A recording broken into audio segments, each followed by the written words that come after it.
Friends hi అండి, hello, welcome back to my channel. నేనైతే ఈ యొక్క వాయిస్ ఓవర్ కూడా తిరుపతిలో ఇంకా దర్శనానికంటే ముందే రెడీ చేసి మాకు దర్శనానికి టికెట్స్ దొరికే ముందు ఉన్నటువంటి టైంలో వీడియోకి అయితే వాయిస్ ఓవర్ ఇస్తున్నాను. తిరుపతికి దర్శనం కోసం అయితే రెడీ అయ్యాము, స్టార్ట్ అయ్యాము కూడా. మేమైతే ఫిబ్రవరి 10th రోజైతే ఎర్లీ మార్నింగ్ 5:30కి అయితే ఇంట్లో స్టార్ట్ అయిపోయాము. సూర్యభగవానుడు అప్పుడప్పుడే బయటకు వస్తూ ఉన్నాడు, చూసారా. అలా ట్యాంక్ బండ్ దగ్గర నుండి వీడియోని అయితే షూట్ చేయడం స్టార్ట్ చేసా. అలా ట్యాంక్ బండ్ మీద నుండి అలా వస్తూ అక్కడక్కడ టోల్ గేట్స్ని అయితే కవర్ చేస్తూ చూపిస్తున్నాను.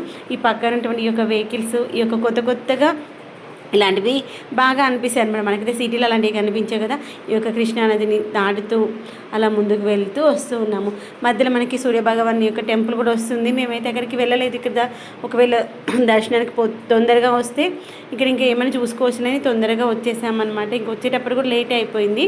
మేము ఇక్కడ కరెక్ట్ కొండ మీదకి వచ్చేటప్పటికి ఎగ్జాక్ట్గా 5 o'clock వచ్చాము. 4:59 అనమాట. అలా అయితే వస్తూ స్టార్ట్ అయ్యాము. ఏదైనా కానీ భగవంతుడి యొక్క ఆశీర్వాదం మన పైన ఉంటేనే, భగవంతుడు పిలిపించుకుంటే కానీ మనం రాలేం కదా. ఎన్నో సంవత్సరాలను అనుకుంటున్నాము తిరుపతికి వెళ్ళాలి అని. ఈ యొక్క తిరుపతికి వెళ్ళాలనేది కూడా మేము ఆ ముందు రోజు, ఇప్పుడు 10th రోజు స్టార్ట్ అయ్యాం కదా, ఆ 9th రోజు నైట్ 9 o'clock వరకు కూడా తెలియదు అనమాట. ఎప్పటిని అనుకున్నాను టికెట్స్ కావాలి అనేసి.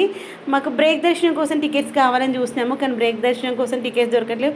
సరే, నార్మల్ దర్శనం కోసమైనా టికెట్స్ దొరికితే వెళ్దాంలే అనుకున్నాం అనమాట. యాక్చువల్గా ఫిబ్రవరి 15th ఆ టైంలో దర్శనం దొరికితే బాగుంది అనుకున్నాను నేనైతే. ఎందుకంటే ఫిబ్రవరి 15th మహాశివరాత్రి, దాంతోపాటు ఆ రోజు చాలా పుణ్యమైనటువంటి రోజు మహాశివరాత్రి. అదే రోజు మా యొక్క మ్యారేజ్ డే అనమాట.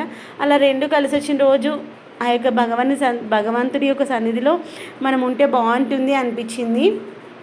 అలా అయితే అనుకున్నాం. కానీ ఫిబ్రవరి 12th రోజు అయితే మనకు దర్శనం దొరికింది. ఏదో ఒక రోజు భగవంతుడిని మనం చూడడం కోసం వెళ్ళాం కదా, హ్యాపీ. అలా స్టార్ట్ అయ్యాం కదా పొద్దున్నే.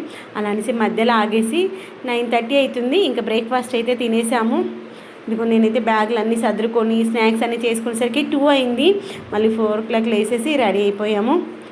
4 o'clock లేసి రెడీ చేసి దేవుడికి దీపారాధన చేసేసుకొని కార్లో అన్ని బ్యాగ్ అంతా సర్దేసుకొని పెట్టేసుకొని ఇంకా మెల్లే స్టార్ట్ అయిపోయాము.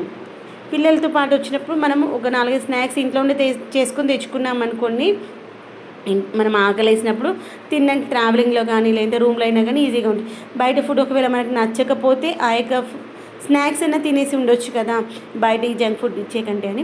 ఇక్కడైతే మేము దోశలు, ఇడ్లీలు, ఊతప్పంలు అయితే తిన్నాము. టేస్ట్ అయితే బాగుంది. ప్రైస్ కొంచెం ఎక్కువగా ఉన్నా కానీ కొంచెం మనము హైజీనిక్గా ఉన్న ప్లేస్కి వెళ్ళామనుకుని బాగుంది.